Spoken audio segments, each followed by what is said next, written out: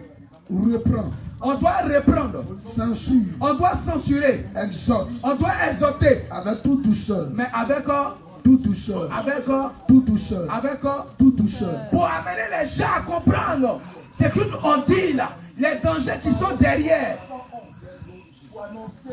Donc on doit amener la science, là. On doit les amener à aimer la prédication, à aimer la parole de Dieu. Donc demain, venez. Alléluia. Venez. Quand ça commence à être aimable, les gens vont venir me vous dire, viens prier pour moi. Viens prier pour moi. Qui était là la dernière fois? C'est les gens même qui couraient pour venir prier. Les gens même qui disaient, viens, tu vas prier pour moi. Viens, il y a ma soeur là-bas, viens. On va aller, tu vas prier. Parce qu'ils ont entendu ou ils ont vu la manifestation. Alléluia. Gloire à Jésus. Amen. Donc vous devez entretenir. Alléluia. Et puis la prière, ce n'est pas une récitation. La prière, ce n'est pas une récitation. La prière, c'est parler à Dieu. Quand quelqu'un se met en genou, il parle. Ce n'est pas une prière pour débarras, quoi. Genre, Amen, Seigneur, Amen. Amen, Seigneur. Alléluia. Seigneur Jésus, je t'aime. Alléluia. Non. La prière, c'est comme un homme qui est assis avec un homme. Alléluia. Un homme qui est assis avec un homme. Et il fait savoir les problèmes qu'il a sur le cœur. Et tu exposes ce que tu ressens. Et tu parles, tu vois ce que tu ressens. Et tu exprimes. Et lui maintenant, lui aussi prend la peine de t'écouter. Alors, quand quelqu'un a des soucis, il se présente devant son ami et il vient dire, mon ami Joe, Dieu te parle. Ça va pas, les jours. Tu comprends pas. Ça va pas. Maintenant, ton meilleur ami approche. Mon bien-aimé, viens, envoie ta chaise. Et ton meilleur ami te dit,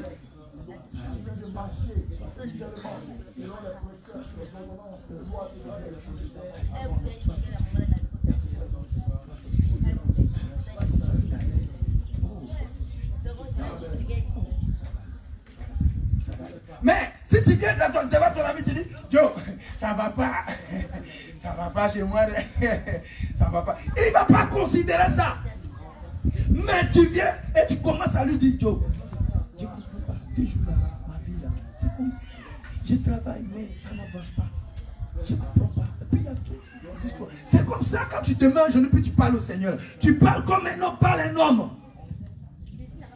C'est comme ça. Quand Moïse, quand Dieu voulait frapper, comment on appelle, les enfants d'Israël, Moïse s'est mis en genou. Moïse disait quoi? Seigneur, si tu les frappes là, ils vont dire que c'est parce que tu ne pouvais pas les conduire que tu les as frappés.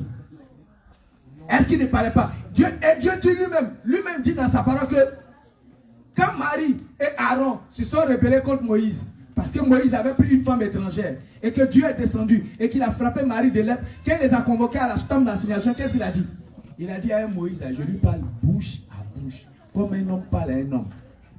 Mais c'est comme ça, le Seigneur nous a donné dans cette position de parler comme un homme parle à un homme. Alors tu vas fléchir les genoux et exposer les faits. Seigneur, ça là me fatigue. Seigneur, ça là, si je garde ça avant que tu n'arrives, je vais mourir. Et puis tu vas y être et tu t'en vas faire. Seigneur, si tu ne me libères pas de ça là, c'est pas bon. Seigneur, je vais prendre un moment de jeûne. Le moment de jeûne que je suis en train de prendre. Seigneur, souviens-toi de moi. Seigneur, il faut délivrer. Sinon, Seigneur, c'est si toi, il a dit que c'est toi qui m'as pas délivré. Seigneur, il a dit que c'est pas. Et puis le Seigneur aime qu'on le prend au mot. Seigneur, tu as dit que si j'écris à toi, tu as mis le répondre. Seigneur, me voici. Ah, Seigneur, c'est toi ce que j'écris. Seigneur, souviens-toi de moi. Ah, Seigneur, j'ai fini de parler, j'attends ma réponse. Voilà comment tu parles. Ce n'est pas une récitation. Seigneur, voici ma situation. Seigneur, mais tu as dit que de demander, que celui-là qui manque de sagesse, celui-là qui manque de dons, de demander, Seigneur, a le don de... Je ne sais pas parler. Je n'ai pas un langage facile. Mais j'ai lu dans ta parole que Jérémie avait dit qu'il n'avait pas le langage facile. Et tu as dit à Jérémie de ne pas avoir peur. Et tu as touché sa bouche. Et il a commencé à parler, Seigneur, c'est Jérémie qui a touché. Et si tu as fait pour Jérémie, tu peux faire pour moi. Parce que Jérémie était un homme. Moi aussi, je suis homme. Seigneur, souviens-toi de moi. Seigneur, Moïse n'avait pas le langage facile. Mais Moïse parlait avec toi bouche à bouche. Et ça, c'était sous l'ancienne alliance. Où il y avait le sang de bouc et des taureaux. Maintenant, aujourd'hui, nous avons une alliance plus excellente que le sang des taureaux. Là, le sang de Jésus-Christ. Alors, Seigneur, si tu as parlé avec Moïse, c'est que tu veux parler avec moi. Seigneur, me voici. Voilà comment on parle. Alléluia. Ce n'est pas une récitation.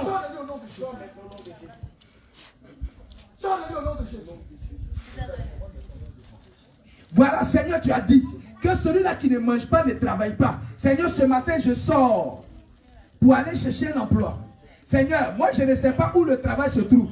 Mais au nom de Jésus, moi, je sors. Seigneur, ouvre les portes. Point. Tu as fini.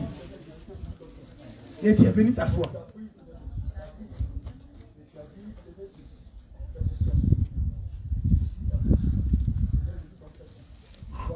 J'ai rendu mon témoignage. J'étais avec un bien-aimé qui s'appelle Jonas. Et je lui parlais de comment les esprits de la sorcellerie travaillent. Et que l'argent que nous ramassons à terre là, autrefois on était ignorant de ces choses, on pouvait ramasser l'argent facilement. Pardon, je vais avoir une bouteille d'eau. On pouvait ramasser l'argent facilement et puis on prenait ça, on mettait dans notre poche. Mais par ignorance, on ne savait pas ces choses. Pourtant, il est dit dans la parole de Dieu que celui-là qui ne travaille pas ne mange pas. Alléluia. Donc, l'argent, on ne ramasse pas l'argent. C'est quand tu travailles, tu mérites le salaire. On ne ramasse pas l'argent. Alléluia. Alors, le bien-aimé, j'ai échangé avec lui. Et je vous ai dit. Sors-le-lui! Sors maintenant! Sors! Sors! J'avais, tellement c'était chaud, j'avais un arriéré de 5 mois. 2 mois que je devais, 4 ou 5 mois que je devais. Mais je ne savais pas que le Seigneur voulait me donner quelque chose. Alors, ce jour-là, je marchais avec lui au travail. Ce jour-là, je vous dis que nous-mêmes, on n'est pas truc. Vous pensez qu'on est saint. On n'était pas saint. C'est le Seigneur qui fait comme ça. Alléluia. Je devais 4 mois. Et la femme qui vient encaisser le loyer, là, si tu lui dois, tous les voisins là vont savoir que tu lui dois. Même les gens qui sont de l'autre côté là-bas là, vont savoir que tu dois, ça va pas qu'on payer. Elle je ne sais pas quel mot je vais utiliser, mais elle est désagréable. Donc à cause d'elle, je me suis réveillé à 5 heures. 5 heures, j'ai pris mon bus, je suis sorti, je suis allé m'installer à Trècheville. Et le bien-aimé m'a appelé. Je suis venu le voir. Il est venu me voir au travail. Donc j'ai échangé, j'ai commencé à les exhorter jusqu'à... Quand j'ai fini, c'est au travail j'étais.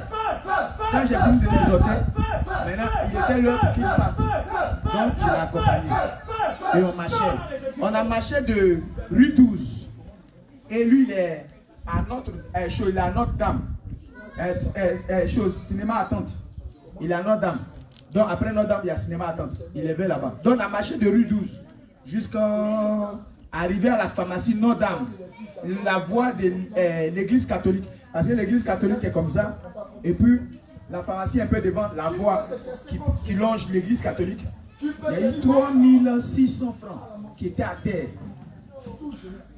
3600 francs, 2000, 1000 francs, 500 plus 100 francs qui étaient à terre.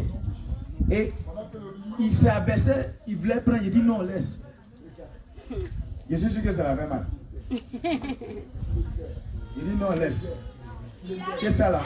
On ne ramasse pas l'argent à terre. Que si tu prends cela, c'est qui veut dire que le Seigneur avait prévu quelque chose de bon, mais tu échanges ça contre tes finances. J'ai dit ça, mais je ne savais pas qu'est-ce qui m'attendait. Et c'est le matin. Ce que je vous raconte, c'est la même journée. La même journée que ça s'est passé. Et quand j'ai fini avec lui, J'ai fini de l'accompagner, je revenais. On n'a pas pris l'argent là. Et puis j'ai commencé à l'expliquer l'enseignement que nous avons reçu concernant ces choses-là. Et j'ai commencé à l'expliquer toutes ces choses. Et il avançait en partant. Il dit non, certainement le Seigneur a prévu quelque chose pour toi. Si tu prends cette somme-là, l'argent là, tu vas avoir problème. Pourtant, il y avait 360 000 francs qui m'attendaient. 360 000 francs. Qui m'attendaient. Alors, quand je me retourne, quelqu'un me donne 100 000 francs. Et puis quelqu'un d'autre m'envoie 260 000 francs. Ça fait combien? Voilà l'argent là pour la journée. Quand je suis allé les dire, et puis quand j'ai prié là, je suis arrivé, je n'ai pas manqué de dire au Seigneur, ah Seigneur, je n'ai pas l'argent. Si je restais à la maison, ma femme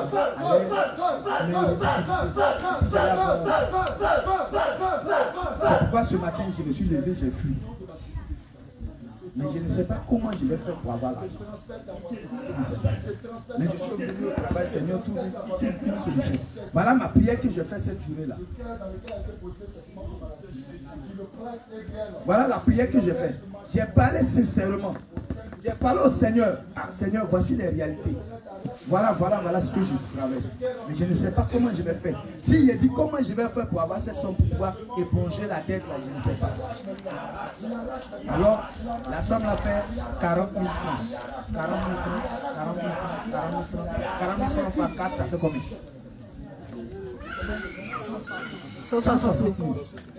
Alors, quand l'argent là, le Seigneur a permis que j'ai ça le même jour, c'est-à-dire après avoir dépassé les 3 600 jusqu'à j'ai eu 100 000 francs le soir là, et puis les 240 000 francs là, 260 000 francs sont venus le lendemain, et toutes ces sommes réunies, je suis allé éponger la dette. J'ai effacé tout ce que je devais, j'ai tout payé en même temps. Et puis, la monnaie est restée, et puis j'ai fait ce que je devais.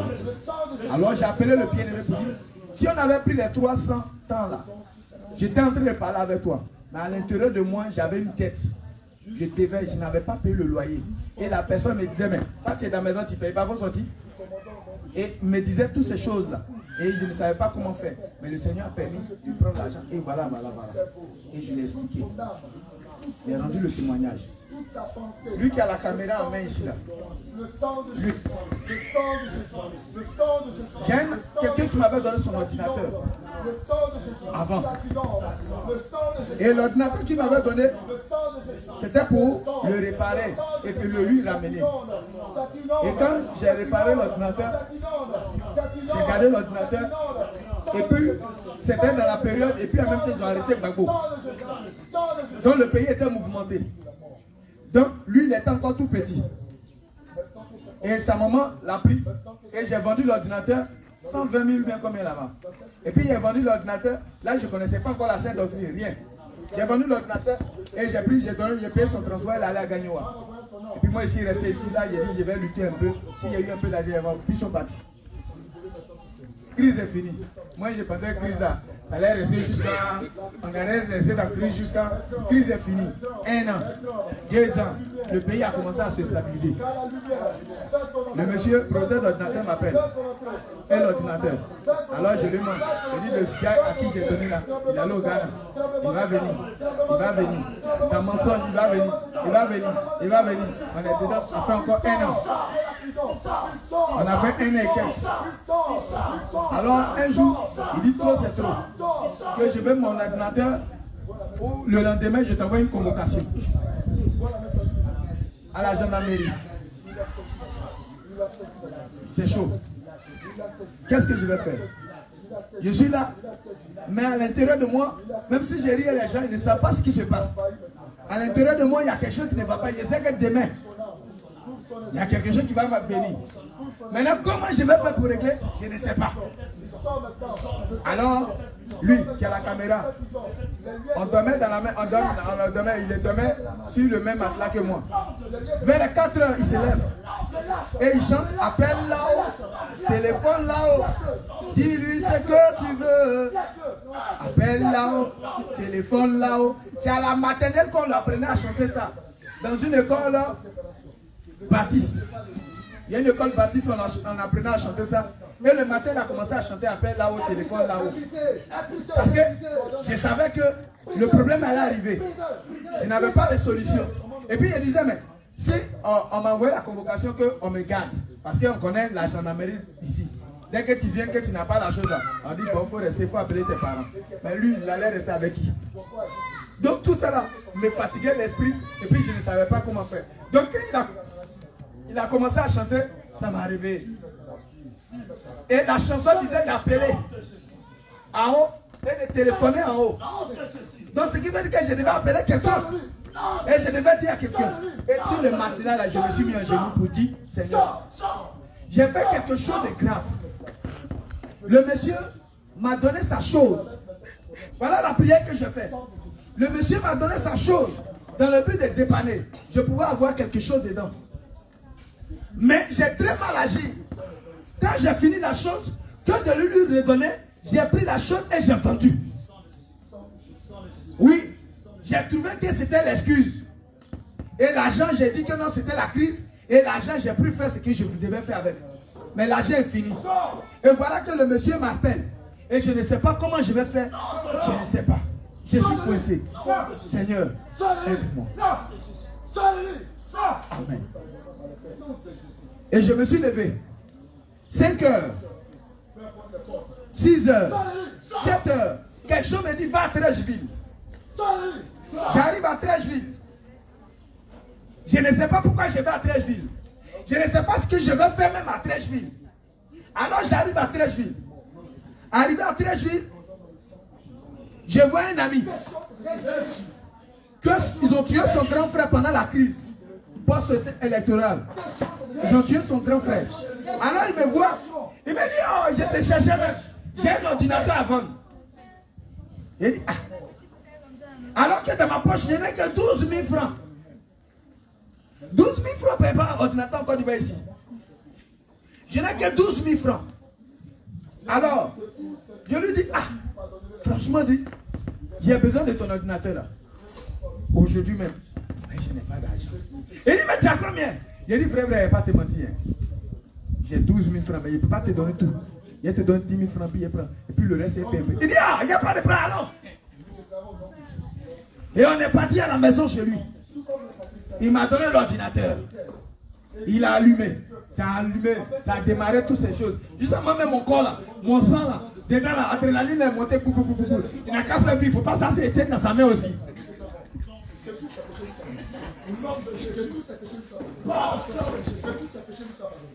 Quand il m'a donné, j'ai attrapé. J'ai appelé le monsieur en même temps, j'ai eu ordinateur. Mais je n'ai pas eu la même chose. Mais il y a eu un ordinateur que tu vas prendre pour faire pardon. Il dit, il n'y a pas de problème, tu es où? J'ai dit, on se trouve au grand carrefour de Koumassi, au Black. Au grand carrefour de Koumassi. Il dit, ok, d'accord, je viens. Donc j'ai pris un ami pour m'accompagner. Mon père va venir, et puis il va me doubler. Et puis il va me faire une provocation. Donc quand on est arrivé là-bas, j'ai allumé l'ordinateur, il a vu. Il a pris l'ordinateur, j'ai payé un sac même. Sac d'ordinateur, j'ai allumé, il a vu, il a pris. Il est parti avec l'ordinateur là. Le problème est quitté. Amen.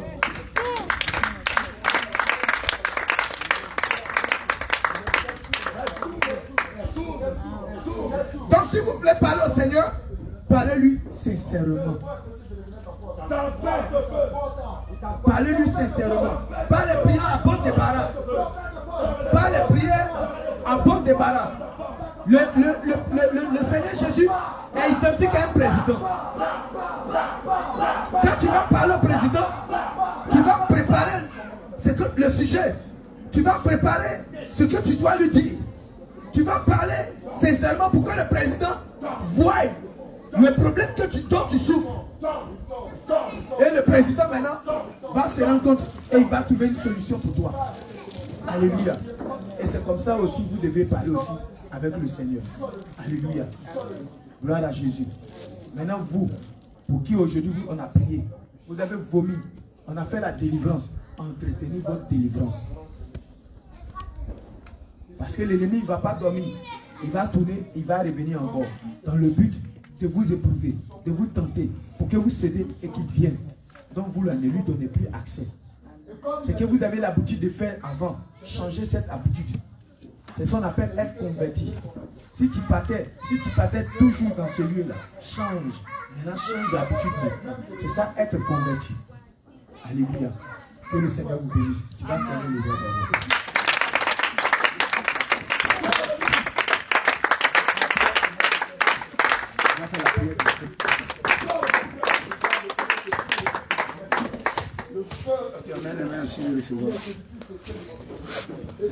Seigneur, Dieu d'Abraham, Dieu d'Isaac, Dieu d'Israël, nous voulons te rendre tout l'honneur, nous voulons te rendre toute la gloire. Nous voulons te dire que nous te sommes reconnaissants pour tous tes bienfaits dans notre vie. Oh Jésus-Christ, avec un cœur sincère, nous te sommes reconnaissants. Et nous voulons te bénir. Nous voulons t'honorer, te glorifier, te dire infiniment merci. Parce que tu nous aimes et tu nous as toujours aimés. Et tu nous as accordé aujourd'hui encore la délivrance, la restauration, la liberté.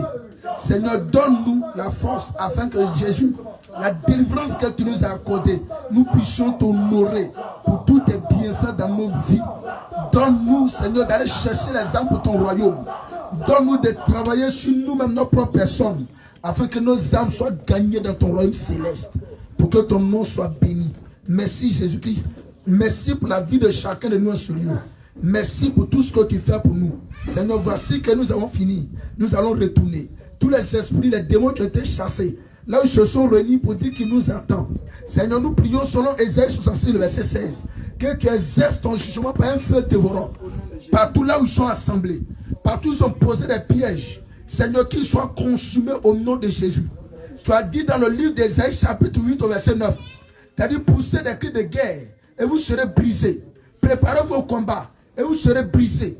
Tous ceux qui ont poussé des cris de guerre, tous ceux qui se sont préparés au combat, qu'ils soient brisés. Tu as dit, former des projets, ils seront sans effet. Donner des ordres, ils seront anéantis. Tous les projets qu'ils ont formés, que cela soit sans effet. Que tous les ordres qu'ils ont donnés, que cela soit anéanti par le sang de ta croix. Que nos vies soient cachées dans ton sang. Que tous nos vêtements, toutes nos maisons, tout ce que nous avons soit englouti dans le sang de Jésus. Seigneur, que tu nous rends invisibles par la lumière de ton sang. Tu nous rends irréprochables, irrépréhensibles, inébranlables pour la seule gloire de ton nom. Merci Jésus-Christ. Que toute l'honneur et toute la gloire te soit donnée au siècle des siècles. Au nom de Jésus-Christ que nous avons prié. Amen.